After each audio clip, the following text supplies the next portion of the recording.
बिस्मिल्लाहिर्रहमानिर्रहीम। अस्सलाम वालेकुम। मेरा नाम मोहम्मद इरफान शाकिर, चक नंबर 169 मरा डानावाला एरिया, तहसील चिश्तियाँ, ज़िला बहावलनगर। अल्लाह ताला के फजल व करम से बरान रहमत काफ़ी इलाकों में और काफ़ी अच्छे तरीके से हो गई है। आज हम उसी के हवाले से ही बात करेंगे, क्योंकि मैंने वादा किया था अपने दोस्तों से कि जो ही कोई नई इन्फॉर्मेशन सामने आएगी उसी हवाले से मैं सामने रखते हुए टॉपिक को आप तक पैगाम वीडियो की शक्ल में ज़रूर पहुंचाऊंगा। तो मेरा जो चैनल शाकिर किसान टिप्स चैनल, हमेशा हमारी कोशिश होती है कि हर वो बात अपने दोस्तों तक पहुंचाई जाए जो हमने उसका एक्सपेरिमेंट किया, या वो हमारे सामने से गुज़री और उसमें हम कामयाब हुए, या उसको एहतियातन हमने अप्लाई करना हो और साथ साथ हम दोस्तों को भी शेयर करते जाएं। तो आज की वीडियो का मौजू बारिश के बाद अनार के ऊपर आने वाले जो मसाइल हैं, या फिर हमने वो एहतियाती तदाबीर अपनानी है जिससे हमारा बारिश के बाद जो भी मसाइल पैदा होंगे उसका हम आसानी से मुकाबला कर सकें और उसका तदारक भी आसानी से हो जाए। तो हमारा चैनल नए देखने वाले लोग इसको सब्सक्राइब करें, साथ बेल आइकॉन का बटन ज़रूर दबाया करें ताकि आपको हर आने वाली इस तरह की अच्छी अच्छी वीडियोस वक्त पर उसका नोटिफिकेशन मिल सके। अच्छी लगे तो इसको लाइक करें, आगे दोस्तों में शेयर करें ताकि ये इन्फॉर्मेशन और लोगों तक भी पहुंच सके। तो आज का टॉपिक छोटी सी मैं वीडियो बनाकर इसमें मुख्तसर सा आपका वक़्त लूँगा। तो इसमें हमने 2-3 चीज़ें शेयर करनी है आप दोस्तों से। विद पिक्चर इसलिए बना रहा हूँ, खुद अकेला हूँ फार्म में, तो काफ़ी वीडियोस बनी हैं जो पिक्चर के बगैर हैं। तो अल्लाह के फजल व करम से ये हमारा फील्ड है, तो इसी फील्ड में मैं खड़ा होकर अक्सर वीडियो बनाता हूँ। जितनी भी हमारी वीडियोस होती हैं इसी फील्ड में होती हैं। अल्लाह के फजल व करम से अल्लाह का लाख लाख शुक्र है कि अल्लाह ताला ने हमें हर उस मसाइल से बचा कर रखा है जो अनार के ऊपर आते हैं। और अल्लाह ताला का ये ख़ास करम नवाज़ी है कि मैं आगे जो भी इसके ऊपर एक्सपेरिमेंट करता हूँ, जो भी तजर्बात करता हूँ, जो भी मेरे तजर्बात कामयाब होते हैं और जिस की बिना पर मैं कामयाब हूँ, वो मैं दोस्तों तक शेयर करता हूँ ताकि मेरे हर वो किसान भाई भी कामयाब हो जाएं जिस तरह अल्लाह ताला ने मुझे कामयाब किया। तो मेरी कोशिश होती है कि हम उन दोस्तों को साथ लेकर चलें जो मसाइल का शिकार हैं, जिनको मसला बहुत सारे इन अनार के ऊपर आने वाले जो अटैक्स हैं उनकी समझ नहीं आती, उनकी वजह से वो परेशान हैं। तो उसी को हम आगे शेयर भी करते हैं और हर वो चीज़ दिखाने की भी कोशिश करते हैं जिसको हमने अप्लाई किया और जिससे हमें फ़ायदा हासिल हुआ। तो आज हम बारिश के ऊपर बात करेंगे। मैं आपको ज़ूम करके दिखाता हूँ वो तमाम चीज़ें जो हम आपको दिखाने जा रहे हैं। तो आइए देखते हैं हम किस टॉपिक पर बात करने जा रहे हैं। हाँ, अभी देखें कि सबसे पहले तो आपको ये चीज़ दिखानी है कि 2-3 चीज़ें जो मैंने पहले भी शेयर की थी इस तरह, ये मुंह की तरफ जो सूखापन सामने आ रहा है, ये वाला, और ये वो दाग है, ये रगड़ की वजह से पैदा होता है। इसके ऊपर आपने परेशानी नहीं लेनी। ये वाला बहुत सारे दोस्त तस्वीरें शेयर करते हैं कि ये ऐसे दाग क्यों हैं, क्या ये बैक्टीरियल ब्लाइट का इशू तो नहीं बन रहा? तो ऐसा कोई मसला नहीं है। ये तमाम जो दाग होते हैं ये किसी किस्म का कोई बैक्टीरियल ब्लाइट नहीं है। बैक्टीरियल ब्लाइट के पहले चिकने धब्बे, ऑयली धब्बे ज़ाहिर होते हैं, उसके बाद वो ब्लैक होते हैं, फिर वो फटता है अनार। तो इस तरह का जो आपको दिखा चुका हूँ, ये जो गर्मी की शिद्दत की वजह से जो मुंह की तरफ जो मैंने दिखाया आपको सूखा हुआ फूल, इसका जो मुंह की तरफ से सूखा था, ये देखें, ये इस तरह का जो सूखा हुआ फूल था, ये मौसम के अप डाउन की वजह से। और जो बकिया रगड़ें दिखा रहा हूँ वो हैं हवा, तेज़ हवा की वजह से, जो इसकी जल्द नरम हो चुकी होती है इस तरह। ये देखें, ये तेज़ हवा की वजह से इसके साथ जो शाख रगड़ खाती है, ये देखें, ये शाख में फंसा हुआ जो गुच्छा है, इसको हम निकाल कर आपको दिखाता हूँ। ये देखिए, जिस तरह आंधी या कोई तेज़ हवाएं चली तो ये देखें, साथ रगड़ें ही रगड़ें इसके ऊपर ज़ाहिर हो गई। तो ये इतना कोई इशू नहीं होता, इसके ऊपर आपने टेंशन नहीं लेनी।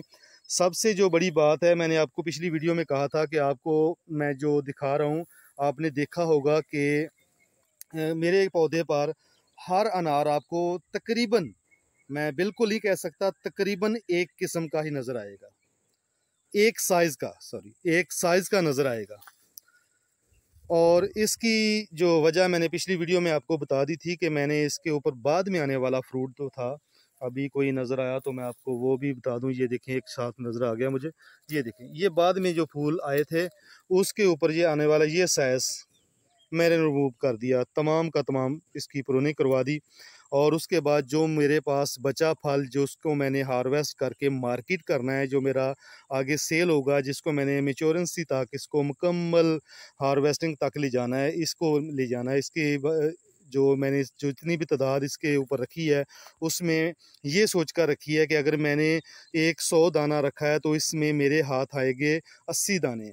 जो 20 दाने हैं वो ऑप्शनल हैं, उसमें बीमारी भी आ सकती है, वो फट भी सकता है, उसमें फ्रूट फ्लाई का अटैक भी हो सकता है, और दीगर जो मसाइल होते हैं उनके जो ऑप्शन में मैंने 20 दाने की काउंटिंग नहीं की। अगर मैंने 100 छोड़ा है तो उसमें मैंने 80 अपने लिए छोड़े हैं, उसको भी अगर आगे बीमारी बढ़ती है तो बचाना पड़ेगा। अल्लाह करे कि हम तमाम के तमाम बचा सकें। तो आज का सिर्फ छोटा सा टॉपिक है, बारिशें हुई, काफ़ी बारिशें हुई, तेज़ हवा के साथ बारिशें हुई, तो इसके ऊपर अभी अनार का जो मसला था, कहीं कहीं जूं के अटैक भी बहुत ज़्यादा थे। इस तरह खाकी रंग के पत्ते हो गए थे पीछे से। अगर हम इसको इस तरह रगड़ें, तो मैंने पिछली दफ़ा भी रगड़ कर दिखाया था, अभी तो धुल गए होंगे शायद, अभी निशान होंगे भी।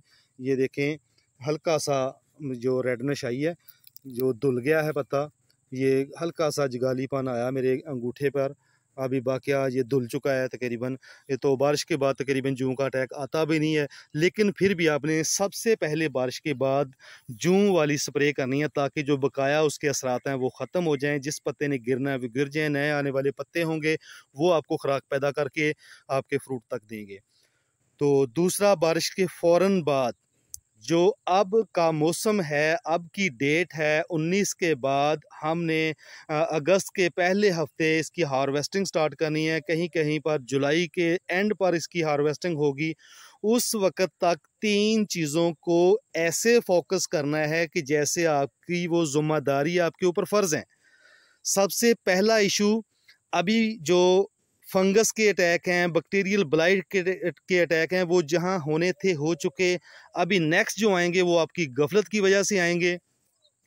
तो इंशाल्लाह मैं उम्मीद करता हूँ कि आगे नहीं आएंगे। जिस स्टेज पर अभी ये फ्रूट बन चुका है, अभी इसने सिर्फ कंप्लीट होना है, मुकम्मल होना है। इसका कलर आना शुरू हो गया है, ये देखें, इसका कलर बनना शुरू हो गया है, इसका साइज डेवलप होगा, मौसम में नरमी आ चुकी है, ये इसकी जिल्द फ्लेक्सिबल हो जाएगी, इसके दाने के अंदर पानी भरना शुरू हो जाएगा और दाना बड़ा होना शुरू हो जाएगा, साथ साथ जिसकी फ्लेक्सिबिलिटी इसके साइज़ को आगे बढ़ाएगी। तो ये दाना अभी मेच्योरेंसी की तरफ जाएगा। तो अब हमने इस पले पलाए दाने को हार्वेस्टिंग टाइम तक सेफली कैसे ले जाना है। सबसे पहला एक्शन आपने लेना है कि इसके ऊपर फ्रूट फ्लाई का भी अटैक होगा। बारिशों के बाद फ्रूट फ्लाई की जर्मिनेशन ऐसे होती है जैसे आपकी खेतों में जड़ी बूटियां, घासें उगती हैं, इस तरह होती हैं। वो अटैक करेंगी, इसको इंजेक्ट करेंगी अपना डंग, और आपका फ्रूट ख़राब करेंगी। सबसे पहला फोकस आपका फ्रूट फ्लाई होना चाहिए।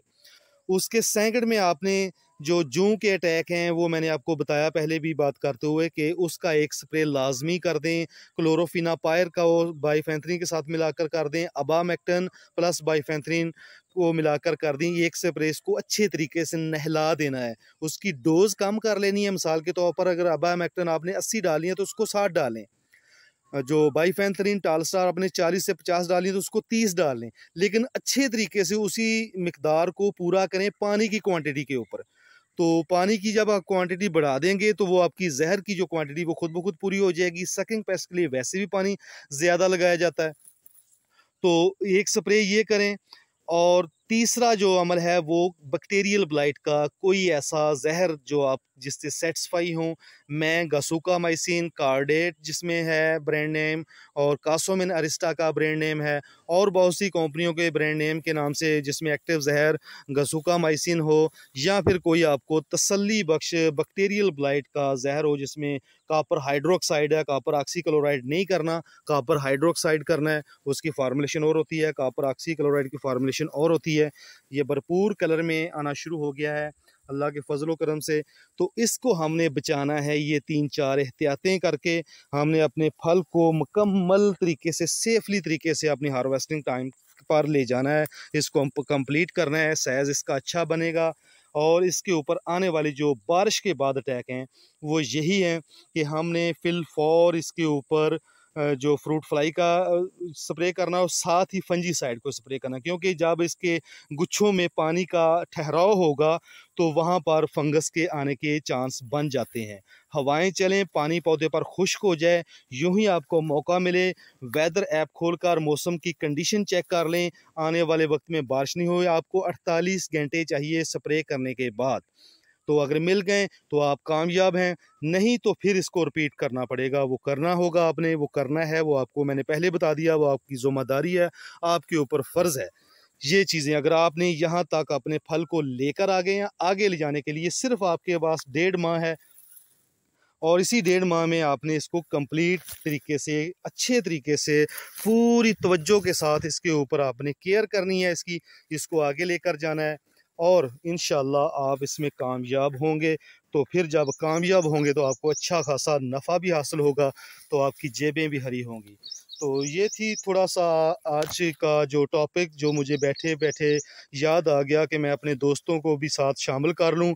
जो मैंने एक्टिविटीज़ अपनानी है उसमें मैं अपने दोस्तों को शामिल करूं, क्योंकि मेरी कोशिश होती है कि जो मैं अपने अमल को दोहराता हूं वो दोस्तों में ज़रूर शेयर करूं, ताकि वो भी इससे मुस्तफ़ीद हो सकें। तो अल्लाह का शुक्र है, अल्लाह का लाख लाख शुक्र है। आपकी दुआएं जो मैं यकीन रखता हूँ कि ज़रूर मेरे दोस्त मेरे लिए दुआएं करते होंगे, तो आपकी दुआएं हैं, अल्लाह का जो करम है। तो इस वक्त तक जो फ्रूट है वो बेहतरीन तरीके से कामयाब है। तो आगे जो मैं करना चाहता हूँ वो आपसे मैंने शेयर कर दिया कि मैं ये करने जा रहा हूँ। इसको हम फिलफॉर एक फंजीसाइड स्प्रे करेंगे, एक जूं का स्प्रे करेंगे, और साथ फ्रूट फ्लाई का हर 8 दिन के बाद हल्का सा टच उसको ज़रूर लगाएं। इसकी मिस्टेक बिल्कुल नहीं आपने करनी, हमेशा इसके ऊपर फोकस रखना है। जो ही आपका जो 8 दिन का पीरियड पूरा हो जाए तो फ़ौरन इसके ऊपर आपने स्प्रे दोहराना है। वो मैंने आपको बताई भी हुई है स्प्रे, वो कौन कौन सी आपने करनी है, जिसमें क्लोरोपाइरीफास, बदबूदार जहरें कोशिश करें वो आपने लेनी है, ताकि आप जो इसके फील्ड के अंदर आपके जो मक्खी जो ठहरने ना पाए। डाइमथवेट ये बदबूदार भी है और इसको मक्खी को भगाती भी है, मारती भी है। मेलाथियान ये दोनों काम करती है। क्लोरोपाइरीफास ये इसके बच्चों को जो सुसरी नुमा आपको ज़हर होंगे, जब इसके ऊपर अटैक होता है तो सुसरी नुमा जो कीड़े ज़हर होते हैं वो उसको ये कवर करेगा। तो इस तरह की जो भी आपको रिकमेंड करें आपके पेस्टिसाइड शॉप वाले, तो उनसे ये मक्खी वाली स्प्रे इसका ज़रूर करना है। इसके ऊपर ज़्यादा फोकस देना है। बारिश के फ़ौरन बाद जब पानी खुश्क हो जाए, तो बार बार रिपीट कर रहा हूँ ताकि आप इसको नोट कर लें। तो इसको आपने फंजीसाइड का स्प्रे करना है, एक स्प्रे सिर्फ जूं का भी करना है, बाकी जूं का स्प्रे करने की कोई ज़रूरत नहीं है। तो इंशाल्लाह अल्लाह ताला आपको कामयाब करे। हमारे लिए दुआएं किया करें, दोस्तों को इस वीडियो को आगे शेयर किया करें, हमारे चैनल को नए देखने वाले सब्सक्राइब करें, और ये बेल आइकॉन का साथ बटन ज़रूर दबाया करें ताकि नोटिफिकेशन आपको मिल सके। और अच्छी लगे वीडियो तो लाइक इसको ज़रूर करें, शेयर करें दोस्तों में। तो लास्ट में वही पैगाम हमेशा के लिए दोहराता रहता हूँ कि मेरी वजह से अगर एक तो भी इसमें शामिल हो गया इस कार खैर में, तो मैं अपने आप को कामयाब समझूंगा। उशर का अहतमाम करें। मेरे ख्याल में मैं तो दावे से कहूँगा कि ये मेरी जो काविशें हैं वही रंग ला रही हैं, अल्लाह ताला का करम है। तो नमाज का अहतमाम ज़रूर किया करें, उशर का अहतमाम करें। अल्लाह ताला आपको कामयाब करे। अल्लाह ताला आपका हामी नासर हो। वीडियो देखने का बहुत बहुत शुक्रिया। अस्सलाम वालेकुम। अल्लाह हाफिज़।